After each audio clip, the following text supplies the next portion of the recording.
Hi అండి, welcome to our channel. ఇవాల్టి వీడియోలో పప్పు చెగోడీలు చేసుకుందాం. ఇవి చాలా టేస్టీగా ఉంటాయి. ప్రతి ఒక్కరికి వాళ్ళ చిన్నతనం అయితే ఖచ్చితంగా గుర్తొస్తుంది ఇవి తింటూ ఉంటే. ఇక రండి స్టార్ట్ చేద్దాం. ముందుగా 1 కప్పు వరిపిండి తీసుకోవాలి. అలాగే 1/2 కప్పు మైదా తీసుకోవాలి.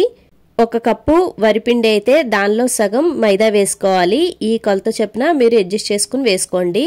ఇప్పుడు ఈ పిండిని ఒకసారి కలిపేసుకుని పక్కన పెట్టేసుకోండి. ఈ చెగోడీలు చేయడానికి ముఖ్యమైనది శనగపప్పు. ఈ శనగపప్పుని 3 గంటల పాటు నానబెట్టుకోవాలి. నానిన శనగపప్పుని ఒకసారి శుభ్రంగా మంచినీళ్లతో కడిగేసుకుని పొడి క్లాత్ మీద వేసుకుని తడి ఆరేంత వరకు పక్కన పెట్టుకోండి. ఇప్పుడు పొయ్యి మీద కడాయి పెట్టుకుని 1.5 కప్పు వాటర్ పోసుకోవాలి. మనం పిండి ఎంతైతే తీసుకున్నామో దానికి సమానంగా వాటర్ ఉండాలి. ఆ వాటర్లో రుచికి సరిపడా ఉప్పు, అలాగే 1/2 స్పూను పసుపు, అలాగే కొద్దిగా ఫుడ్ కలర్ వేస్తున్నాను. ఇవి కొంచెం కలర్ఫుల్గా ఉండడానికి. మీకు వద్దనుకుంటే పసుపు ఒకటే వేసుకోవచ్చు. 5 నిమిషాలకి వాటరు చూడండి చక్కగా మరుగుతున్నాయి కదా. ఇప్పుడు మనం ముందుగా కలిపి పెట్టుకున్న మైదా వరిపిండి ఉన్నాయి కదా, వాటిని కొద్దిగా ఇలాగా కలుపుకుంటూ వేసుకోవాలి ఉండలు కట్టకుండా. పిండి అంతా బాగా కలిసేలాగా కలుపుకోవాలి. ఒక 5 నిమిషాల పాటు స్టవ్ మీదే ఉంచి పెట్టుకోవాలి.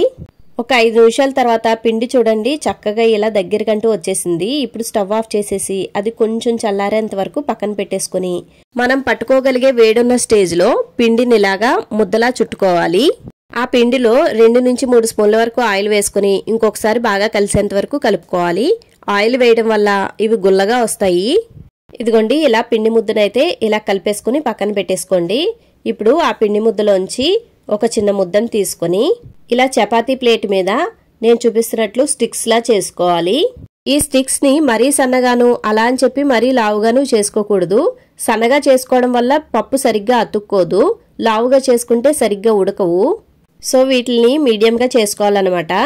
మనం ముందుగా శనగపప్పు నానబెట్టుకున్నాం కదా, అది ఆరిపోయిన తర్వాత ఇప్పుడు ఇలా వేసుకుని ఇలా స్టిక్స్ ని ఇలా రోల్ చేసుకోవాలి.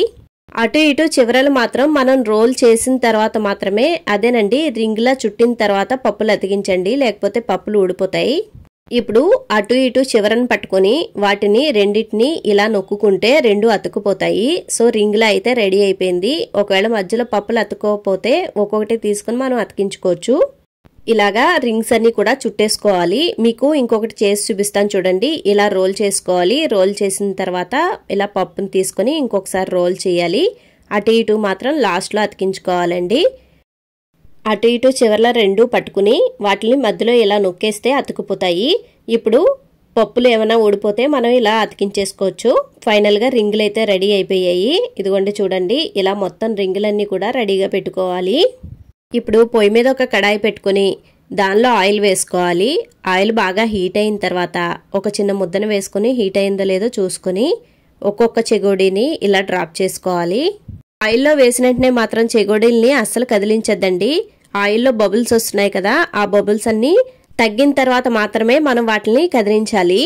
ఆయిల్లో బబుల్స్ అనేవి కొంచెం తగ్గినాయి కదా, ఇప్పుడు వాటిని ఒక్కొక్కటిగా తిరగేసుకోవాలి. ఆయిల్లో వేసిన తర్వాత కొన్ని పప్పులు ఊడిపోతాయి రింగ్స్ కి. సో వరి అవసరం లేదు. ఇవి వేయించుకునేటప్పుడు మాత్రం మీడియం ఫ్లేమ్ లో పెట్టుకుని వేయించుకోండి. హై ఫ్లేమ్ లో పెట్టారంటే సరిగ్గా వేగవు. ఇవి వేగాయో లేవో తెలియడం కోసం ఒకటి తీసుకుని విరిపి చూడండి.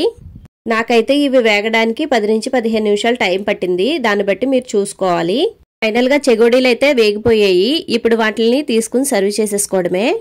చూడండి ఎంత కలర్ఫుల్ గా చాలా చక్కగా వచ్చాయో. తినడానికి కూడా అంతే టేస్టీగా ఉంటాయి. తప్పకుండా మీరు ట్రై చేయండి. వీడియో గనక నచ్చినట్లయితే లైక్ చేయడం అస్సలు మర్చిపోవద్దు. ఇలాంటి మరిన్ని వీడియోల కోసం మన ఛానల్ని సబ్స్క్రైబ్ చేసుకోండి, బెల్ ఐకాన్ నొక్కండి. టాటా.